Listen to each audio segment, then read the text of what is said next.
Bendiciones, estimados hermanos. Tu hermano en Cristo, Marvin Corado, te saluda nuevamente.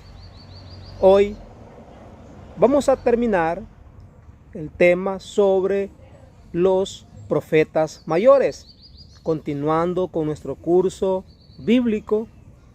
Y dijimos que en esta oportunidad íbamos a compartirles cuántos capítulos tenían esos profetas. Comenzando primeramente por el profeta Isaías. El profeta Isaías se divide en tres partes. Tiene 66 capítulos y se divide en tres partes. Por ejemplo, del capítulo 1 al capítulo 39 se le llama el prólogo, es decir, la introducción del libro por parte del profeta Isaías. Recordemos que este libro prácticamente es el más extenso, el más grande, 66 capítulos, imagínense. Desde el capítulo 40 al capítulo 55 nos va a hablar prácticamente sobre la liberación de los israelitas de Babilonia y el regreso a Israel, es decir, a Jerusalén. Mire qué tremendo. Estamos allá más o menos ya por el siglo VI antes de Cristo, es decir, más o menos por los años 600, ¿verdad? Más o menos 600 años antes de Cristo. Estaban esclavizados por los babilónicos, es decir, Babilonia. Pero gracias a Dios fueron liberados y su regreso a Israel. Eso fue en el siglo VI, estamos diciendo, ya por el año más o menos 600. Consta del capítulo 40 al 55. Ya vamos con dos etapas sobre el profeta Isaías. La tercera etapa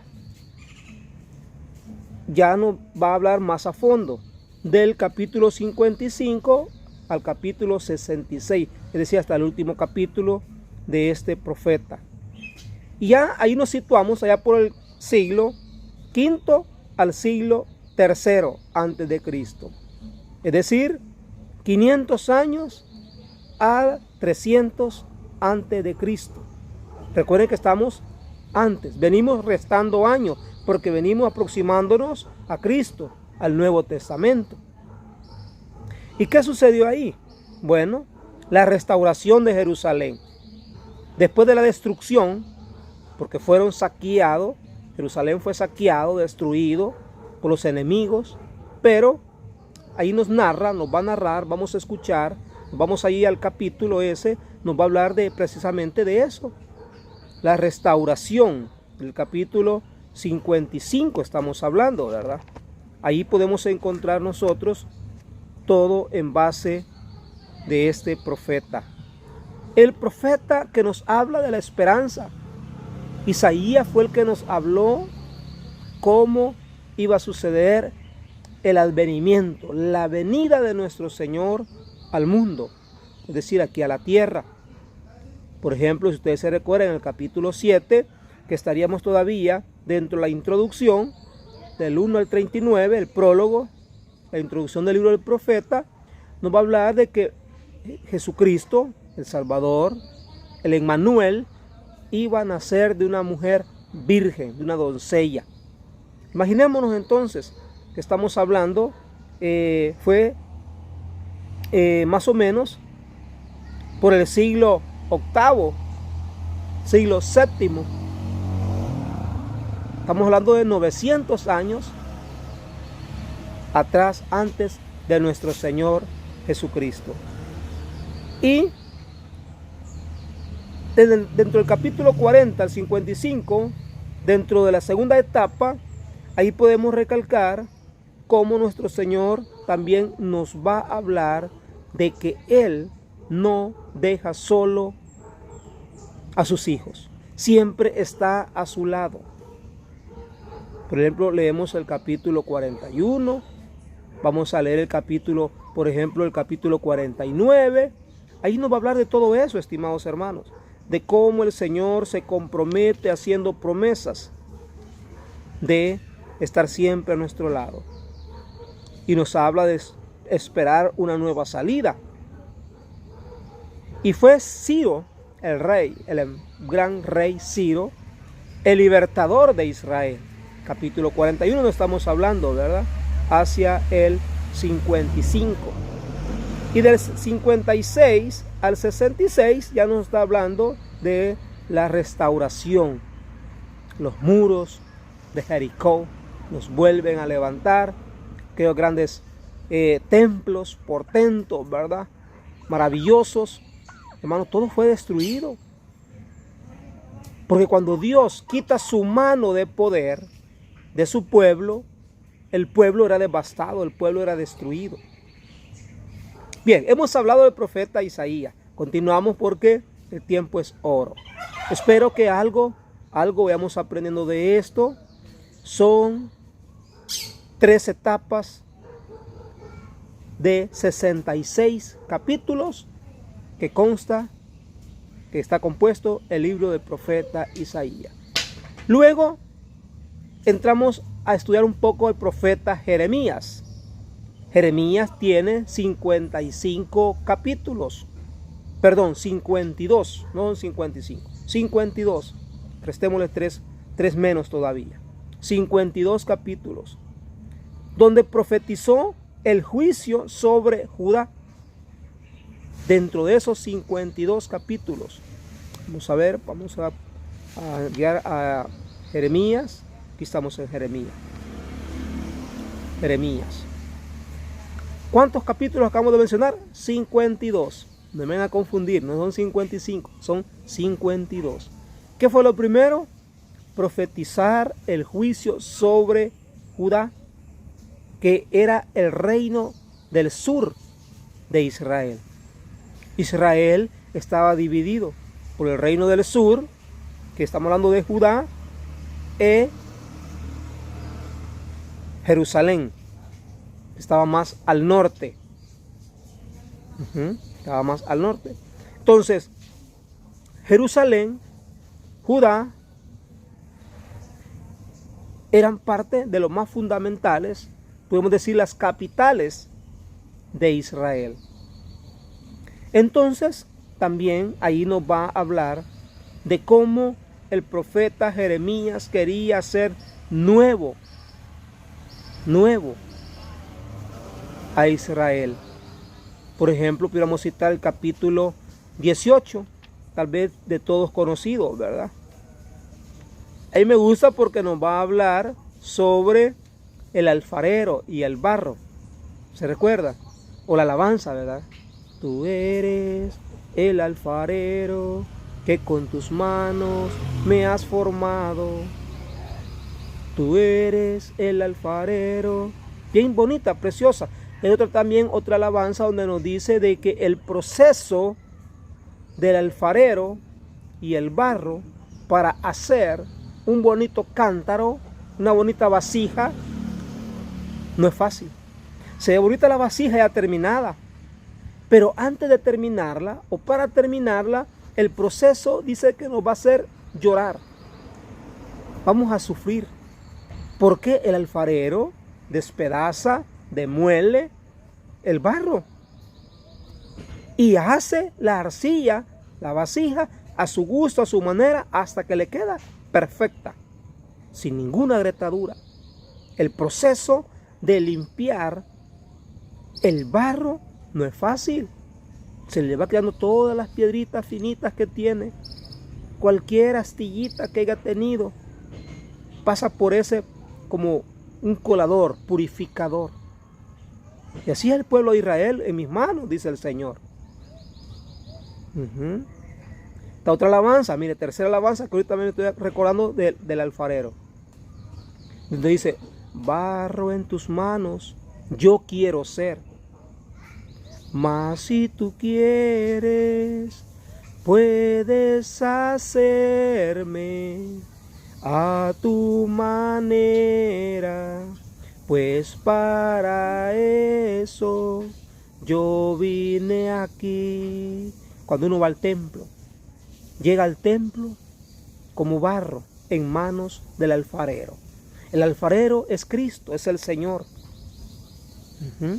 Tú eres el alfarero, que con tus manos me has transformado, me has formado. Mas si tú quieres, puedes hacerme a tu manera. Porque a mi manera, hermano, no sirve de nada. A tu manera no vamos a servir de nada. Pero a la manera de Cristo, entonces vamos a ser transformados, liberados, nuevitos, convertidos para Cristo. Vamos entonces al profeta Ezequiel. Chequecito, ¿verdad? Como le llama a los Ezequiel. Cheque. Ezequiel comienza hablándonos ¿de quién? De el centinela. Y el centinela es todo aquel que está, hermano, salvaguardando, cuidando, vigilando, sin dormir, sin vacaciones, porque si no se le va a pedir cuentas.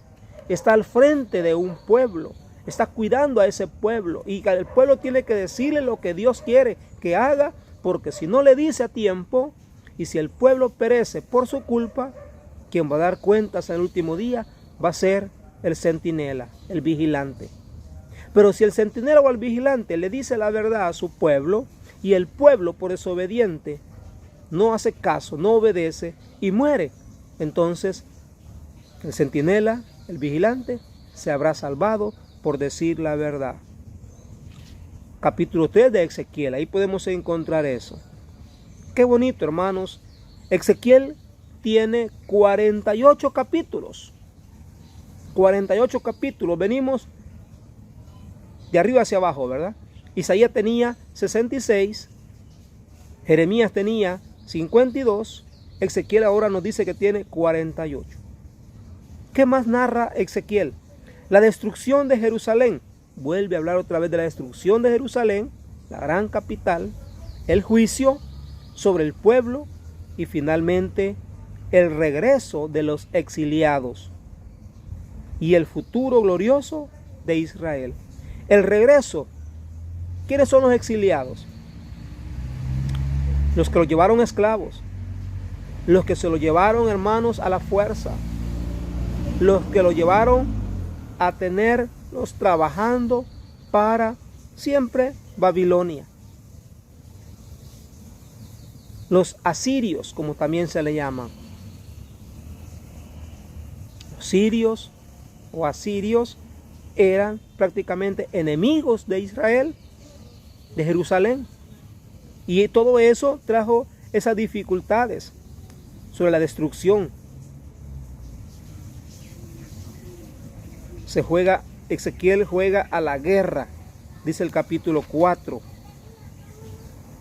Matanza y mortandad en Jerusalén, mire, capítulo 5. Ahí ustedes pueden darse cuenta, hermanos, y la gloria de Yahvé abandona el templo de Jerusalén. Porque, como estábamos hablando, los ancianos del pueblo, ¿qué pasó en ese tiempo? Estamos en el año sexto. El día 5 del sexto mes estaba en mi casa rodeado de los ancianos del pueblo, cuando la mano del Señor Yahvé cayó sobre mí. Miré y vi una forma como de fuego. Imagínense las profecías, las visiones que tenía Ezequiel. Qué tremendo. El gesto es del emigrante. El pueblo de Israel fue también emigrante, hermano. Emigró. Y todo eso podemos nosotros ver que afectó a la historia de salvación, según estoy viendo acá todo esto. Pero sin embargo el Señor en el capítulo 18 nos va a hablar también que si el pecador se arrepiente y se convierte, vivirá y no morirá. Eso es interesante, es precioso que nosotros también comprendamos que aún en medio de las pruebas, si nosotros abandonamos al Señor y Él se aparta de nosotros por nuestro pecado, Pero si nos arrepentimos y volvemos a Él y nos convertimos, tendremos salvación por nuestro arrepentimiento. Vamos al profeta Daniel, el cuarto profeta mayor, ¿verdad? El cuarto profeta mayor. Tiene 14 capítulos. Ojo, aquí donde quiero que también usted tenga muchísimo cuidado, porque hay Biblias que no son originales, que no están completas, por ende pues no son católicas, ¿verdad? Si usted ve una Biblia, por ejemplo, Dios habla hoy, de una Biblia celeste, Dios habla hoy, que tiene como una especie de una palomita y una crucita, si tiene 12 capítulos, no es Biblia completa, no es Biblia católica, le faltan 2 capítulos. La Biblia completa tiene que tener desde el profeta Daniel 14 capítulos. La opresión de los judíos en Babilonia. Vuelve a hablar otra vez de Babilonia. Mire qué tremendo. Por eso es que a Babilonia le llama la gran ramera, la gran prostituta. Lastimosamente a los hermanos separados le acuñan a eso a la iglesia católica. Cuando sabemos muy bien que la gran ramera o la gran Babilonia eran esos pueblos totalmente enemigos, ¿verdad? Enemigos de Israel. La opresión entonces, cuando fueron llevados cautivos, más o menos, mire, ya venimos bajando, siglo 3 al siglo 2, del año 300 al año 200 antes de Cristo. Allí estamos situándonos. A esto cabe recalcar que, recuerden ustedes que al profeta Jeremías también tiene el libro de Lamentaciones y el libro de Baruch. Pero nosotros no incluimos los 2 libros dentro de los profetas mayores para que no se hagan 6, porque estamos aclarando que son siempre escritos por o dichos, narraciones de Jeremías. Lamentaciones cuando el pueblo de Israel estaba cautivo en Babilonia. Y Baruch, que era su asistente, era como su secretario, su acompañante, escribió ese libro de Baruch, pero fueron hechos y dichos, narraciones de Jeremías. Tu hermano en Cristo, Marvin Corado, te acompañó una vez más. ¿Tiene alguna pregunta, alguna duda? Pues no dudes, valga la redundancia, de hacernos saber esa pregunta. Ahí usted puede mandarme la preguntita diciéndome: no entendí esto, hermano, explíqueme un poco, y con gusto le vamos a acompañar. Bendiciones para todos.